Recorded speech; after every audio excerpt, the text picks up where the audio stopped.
What's your story? All right, then. I'm Mike Bloom. I'm a freelance photographer, maker of media, maker of leather goods and wood carvings. Born and raised in the Catskill Mountains. And we're out here with Hawk and Company trying to make some history, or at least good photos.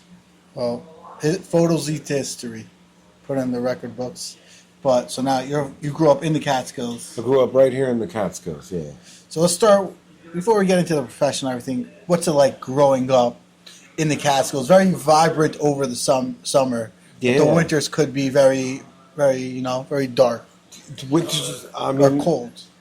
winters are cold, can be somewhat like The Shining. About February, it's The Shining. December, beautiful. Uh, January is right in between. There's a coziness. Takes a certain kind of rugged individual that some of us have to hire. Things will go wrong. They will tend to go wrong when it's coldest. But yeah, it was a lovely, lovely place to grow up. I appreciate the outdoors so much. I don't. It's imprinted on my DNA to where I don't feel comfortable unless there's a certain percentage of greenery around. Like I've been to the desert. It's great. Cities are fine, but I can't live anywhere unless there's some green, deep, good green. And so now you're in photography. You're taking action. You're doing different shots, maybe videos also. What exactly is your scope when it comes to this art? Scope.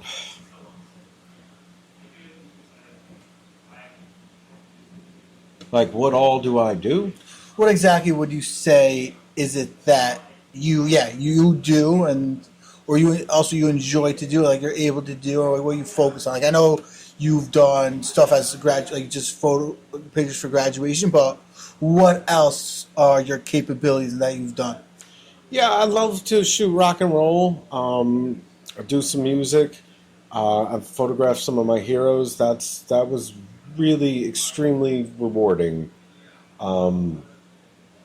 People that some other people might not have heard of, but that were heroes of mine musically, and getting to meet them, that's probably up there with some of my favorite and kind of work that I would do. I've done journalism, did some work for New York Times, Daily News, started at our local paper, the now defunct but shout out Town Crier.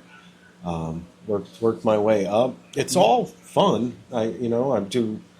It's like some days you go shoot a good paying gig and there may or may not have been a celebrity, and then the very next day there might be a bar mitzvah, and it's all good.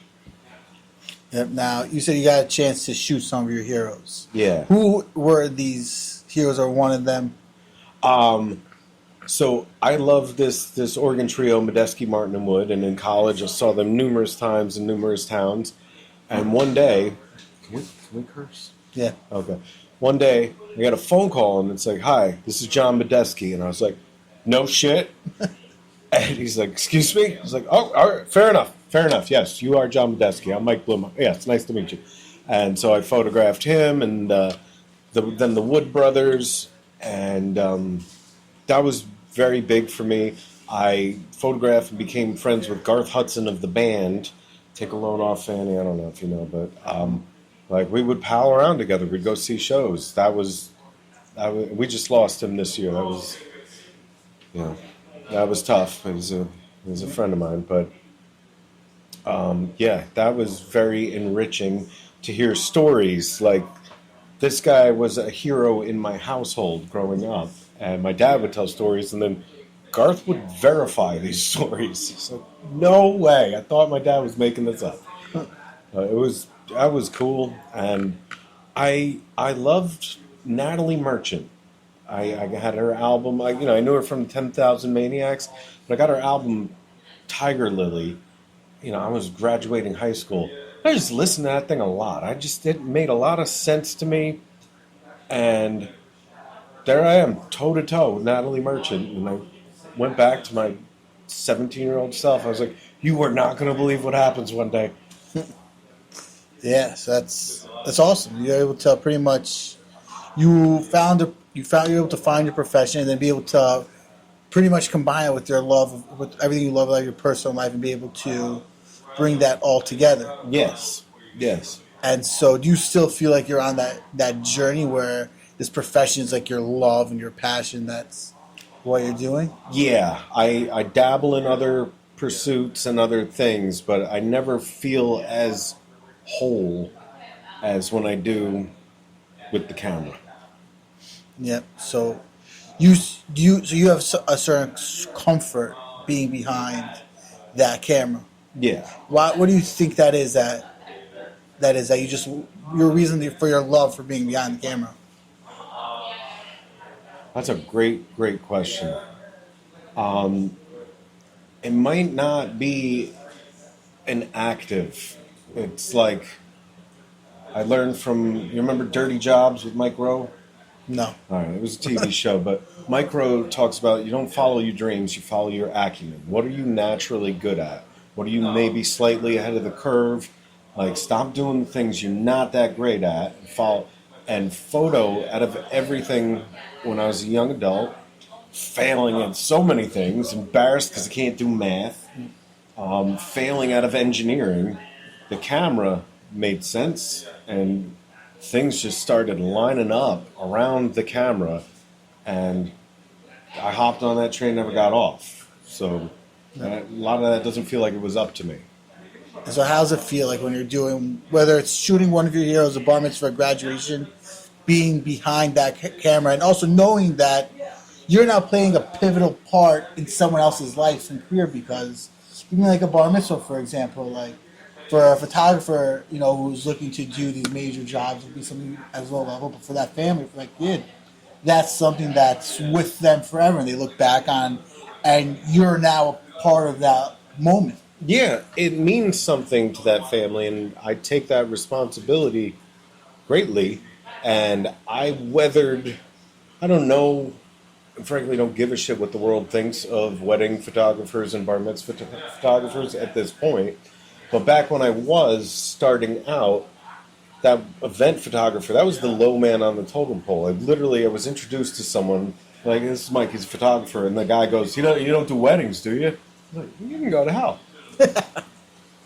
But I always thought that people run into burning buildings to get their wedding album. I always thought that was an important thing that you're doing for them, and selfishly, the adrenaline rush is unparalleled at a wedding. I've never photographed war. I can't speak to everything, but you're not going to redo anything. Yep. In a way, it's more important than even some of these bigger jobs that you would say, even newspaper for these concerts, because Yeah. people wouldn't die for these pictures, or they're not Right. going to look at when they're old back at these pictures. Right. But now you have this opportunity to be a part of that person's life Yeah. forever. Make a lasting memory. So I found that important. But I love journalism. I love the truth. I love the fake beauty of editorial and like having to make someone who is maybe just a regular person look like a hero. I loved all of that. I love the problem solving. I love the creativity. I love how it can make. We're in a house, right? There's Airbnb. people. It can make the mundane exceptional. We're having fun. We're doing something important because there's a camera involved. I don't think I've ever had a better day waking up at 4 a.m. in my life, honestly, today. Yeah, it's pretty cool. Yeah. It's been going good. And so now you also have this passion. I know you like to wood carve, all these different leather things that you make. What is that art and that craft to you? It's all the same thing. It's just creative outlets. It's all. So it falls under the same branch as you say photography, with just a different way to express It's just different tools, different tool, different medium, same brain. Make. So, but obviously, it sounds like when it comes to photography, though, it's usually with having to do with other people and being, it's rely on other people to get that done. When it comes to wood carving or leather, it's more of just sort of it's just you. Is there sort of zen that you get from that? It is an important zen in that there are some of us who may be a little too hyper to sit and meditate. I won't mention any names. And something like wood carving with a chainsaw is a hyper focused meditation because you can only concentrate on what is going on. If you get distracted, there are dire physical consequences. I stole that from DJ, dire physical consequences. DJ modeled with us. Yeah. But yeah, so that's, a lot of this work is meditative, even if some of it's loud. I guess the final question is, right now, how would you say your story would end? You could. Oh, I mean, there's chainsaws, there's motorcycles. How's the story end? Probably not pretty, man. If you could choose how it goes, Evil Knievel style. Evil Knievel style? Man, I don't know. I want to be surprised, but definitely Not something too painful. nothing too painful. But I Open can't. casket or no?